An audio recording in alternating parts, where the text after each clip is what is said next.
Salut à tous, que Dieu vous bénisse.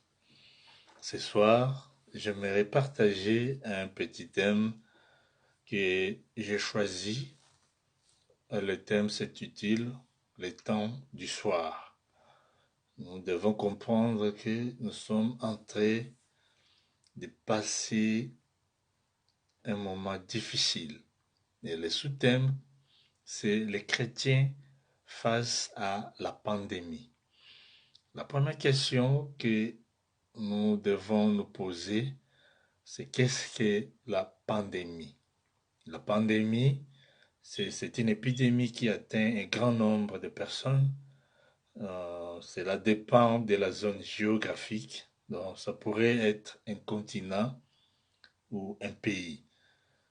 Donc, exemple de la pandémie comme le sida, c'est une pandémie.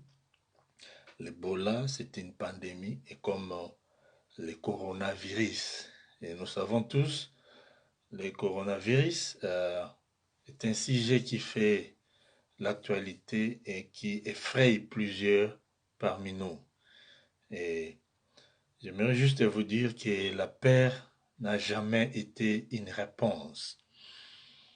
Je vous conseillerais de vous appuyer sur ce que les responsables de la santé disent et aussi vous devez observer le temps où nous sommes actuellement, puisque nous, en étant chrétiens, nous avons notre manière d'observer des choses, puisque la Bible, c'est un livre informatif, c'est un livre qui nous donne des informations, qui nous donne de bonnes informations par rapport à toutes les situations qui se déroulent dans le monde. Et la Bible nous donne des réponses. Et Dieu est là à parler. C'est la Bible dit, c'est poussé par l'Esprit que les hommes ont parlé de la part de Dieu. C'est-à-dire que Dieu, comme le maître de toutes choses, nous a déjà prévenus. Dieu nous a déjà parlé. Dieu, Matthieu chapitre 4, dans Matthieu chapitre 24, versets 4 à 14, la Bible dit, Jésus leur répondit, prenez garde que personne ne vous séduise.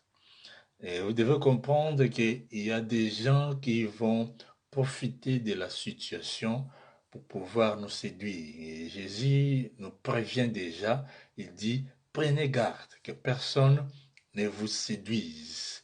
Oui, parce qu'ils se lèveront pour pouvoir s'emparer de la situation et séduire plusieurs personnes. C'est pour cela nous devons être vigilants. Verset 5, car plusieurs viendront sous mon nom, disant, c'est moi qui suis le Christ, et ils séduiront beaucoup de gens. Verset 6, vous entendrez parler de guerre, voilà, et des bruits de guerre. Gardez-vous d'être troublés, car il faut que ces choses arrivent, mais ce ne sera pas encore la fin. Jésus est en train de pingler quelque chose. Il dit, vous entendrez parler de guerre. Nous entendons parler de guerre. Il y a des guerres partout. En Afrique, les États-Unis s'élèvent contre la Corée du Nord. En Afrique, au Congo, il y a des guerres, il y a des troubles, il y a des bruits de guerre. Et la Bible dit, nous devons garder notre espoir. Nous ne devons pas être troublés, car ces choses doivent arriver. Ces choses, il faut que ces choses arrivent, mais ce n'est pas la fin. C'est-à-dire que les choses qui sont en train de se passer, ce n'est pas encore la fin, mais ces choses-là doivent arriver. Au verset 7, il dit, une nation se lèvera contre une autre nation. C'est-à-dire que ce que nous voyons maintenant, lorsqu'une nation se lève contre une nation, lorsqu'une nation déclare la guerre contre une nation, c'est biblique, c'est-à-dire que ces choses-là doivent arriver.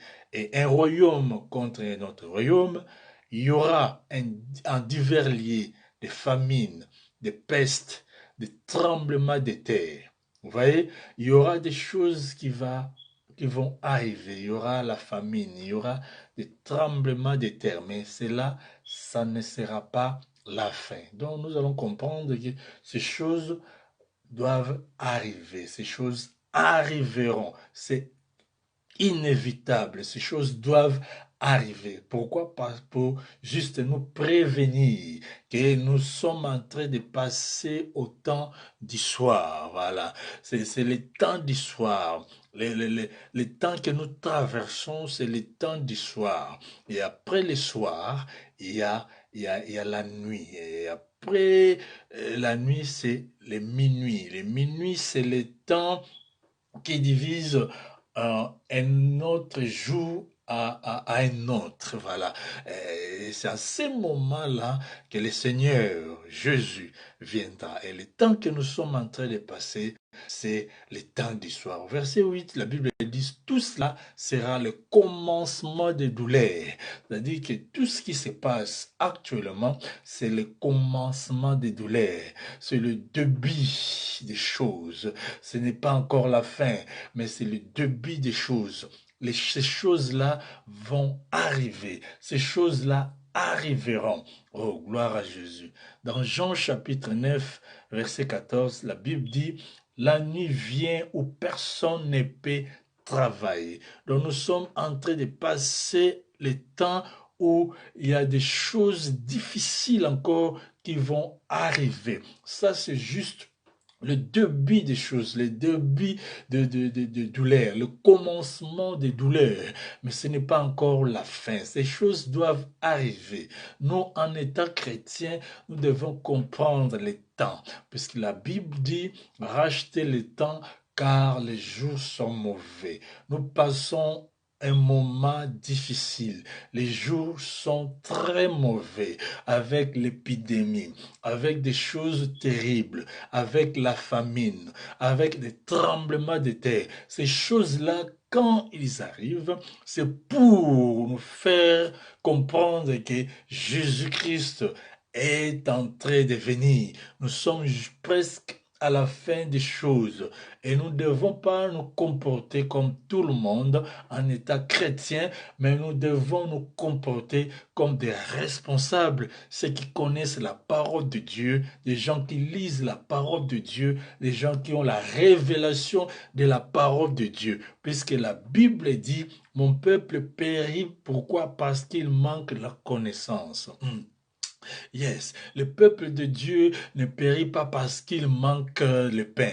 Le peuple de Dieu ne périt pas parce qu'il manque une voiture. Le peuple de Dieu ne périt pas parce qu'il manque la nourriture. Le peuple de Dieu périt faute de connaissance. En d'autres termes, si nous avons la connaissance des choses de Dieu, nous, oh yes, il n'y aura pas la perdition parce que nous allons comprendre les temps où nous vivons. Oh, chrétiens, nous devons comprendre que les temps où nous passons, ce sont des temps difficiles, c'est les temps du soir. Et nous, étant chrétiens, nous devons écrire des choses et marquer des choses et sceller des choses dans notre esprit pour comprendre les temps où nous vivons. Et lorsque nous allons comprendre les temps où nous vivons, il n'y aura plus la peur. Ah, gloire à Jésus. Puisqu'il y a des gens qui sont en train de mourir juste parce qu'ils ont peur. Puisque la peur bannit la foi.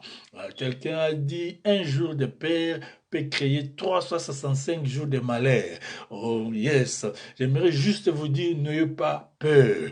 Puisque nous approchons vers la fin, c'est juste le temps du soir. Alléluia. Les chrétiens face à l'épidémie, les chrétiens face à la pandémie, les chrétiens face à la famine, les chrétiens face au tremblement de terre. Quelles leçons tirer par rapport aux choses que nous sommes en train de vivre? La leçon est simple.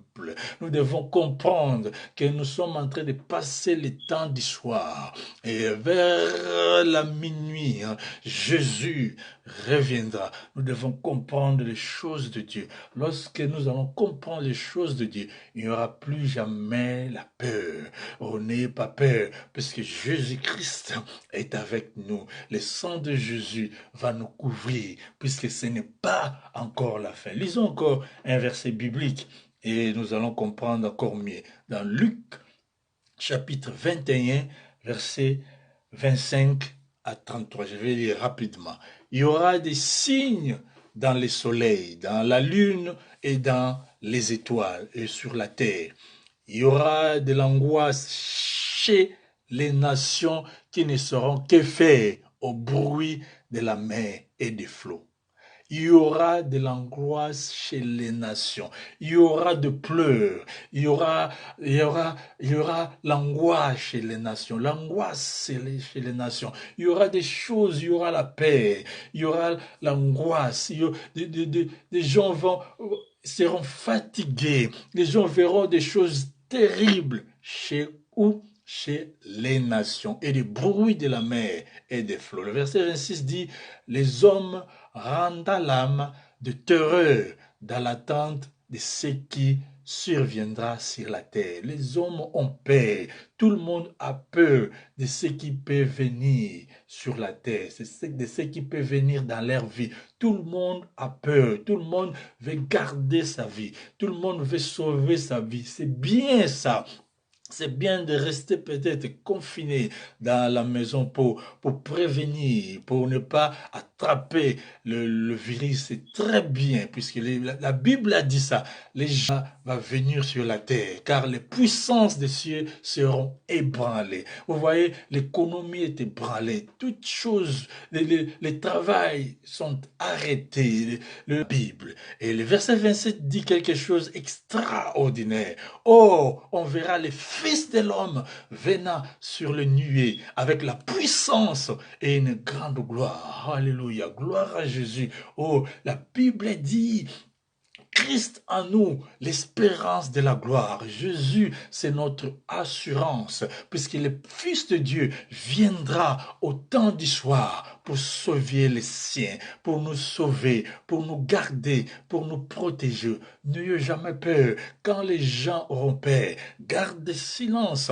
Le Seigneur est avec toi. Le Seigneur marche avec toi. Le Seigneur te protège. Il y aura une couverture spirituelle à ceux qui accepteront Jésus, puisque Jésus marchera avec ceux qui vont obéir à sa parole. Et le verset 28 dit, quand ces choses commenceront à arriver, redressez-vous et levez vos têtes, parce que votre délivrance approche.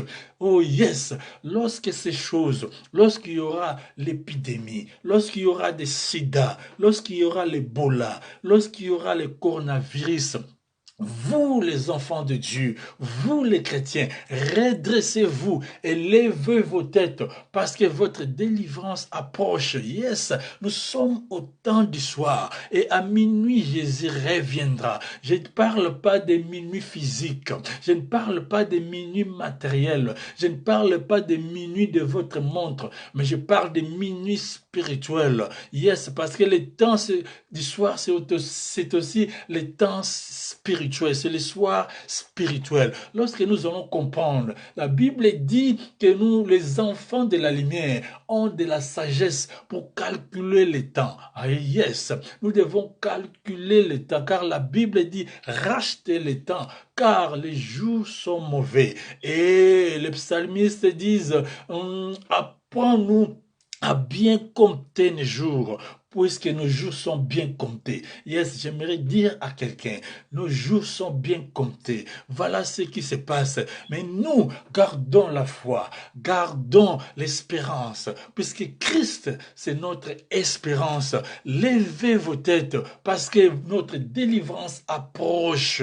Oh yes, c'est Jésus qui peut te garantir la vie. C'est Jésus qui peut te sauver. C'est Jésus qui peut te garder. C'est le sang de Jésus qui peut te protéger. Ta mère ne peut pas te protéger. Même les médecins peut te donner des médicaments. Mais si cela ne tient pas, tu peux mourir. Mais il y a quelqu'un qui peut te garder. C'est Jésus qui peut te protéger. C'est le sang de Jésus. Même si tu meurs après la mort, avec Jésus, tu as l'espérance, puisque tu as la vie éternelle. Et le verset 29 dit, il leur dit une comparaison. Voyez les figuiers et tous les arbres. Le verset 30, dès qu'ils ont poussé, vous connaissez de vous-même en regardant que déjà l'été est proche. Et le verset, le verset 31 dit, de même, quand vous verrez ces choses arriver, sachez que le royaume de Dieu est proche. Quand vous verrez ces choses, quand vous verrez ces flots, quand vous verrez des pandémies, quand vous verrez des épidémies, quand vous verrez les coronavirus, quand vous verrez l'Ebola, quand vous verrez les sida, sachez que la fin de toutes choses est proche. Sachez que le royaume de Dieu est proche. Sachez que l'enlèvement est tout près. Sachez que la dernière trompette va bientôt sonner. Soyons prêts, mes bien-aimés. Soyons prêts parce que bientôt la trompette sonnera. Et lorsque la trompette sonnera, il y aura plus d'espoir pour ceux qui n'accepteront pas Jésus. C'est le moment d'accepter Jésus. C'est le moment de marcher dans la crainte de Dieu. C'est le moment d'obéir à la parole de Dieu. C'est le moment d'obéir à la méditation de la parole, d'observer la parole, d'observer les temps où nous vivons, car les jours sont mauvais. Et Jésus va te sauver. La Bible dit dans le verset 32, je vous dis en vérité, cette génération ne passera point que cela n'arrive. Cette génération ne passera jamais. Et le verset 33 dit, les ciels et la terre passeront, mais mes paroles ne passeront jamais. L'Ebola passera, le sida passera, le coronavirus passera, la pandémie passera, l'épidémie passera. Toute chose ne passera jamais. Ce sont les paroles de Dieu, les paroles de Jésus. Ce que Jésus a dit est oui et amen. C'est pour cela Jésus nous conseille d'observer les temps, de voir les temps où nous vivons. Nous sommes au temps du soir. Nous devons comprendre cela. Les temps du soir, c'est les temps difficiles. Tout ce qui se passe, c'est les temps du soir. C'est juste pour nous prévenir, nous chrétiens, nous enfants de Dieu, même ceux qui ne prient pas, que c'est pour comprendre que nous passons des moments difficiles, les temps du soir, pour arriver au temps où Jésus reviendra. Je vous exhorte, frères, de pouvoir recevoir Jésus, de pouvoir marcher dans la crainte de Dieu, de pouvoir marcher dans la sanctification. Alléluia. Puisque c'est Jésus qui te gardera, c'est Jésus qui te protégera.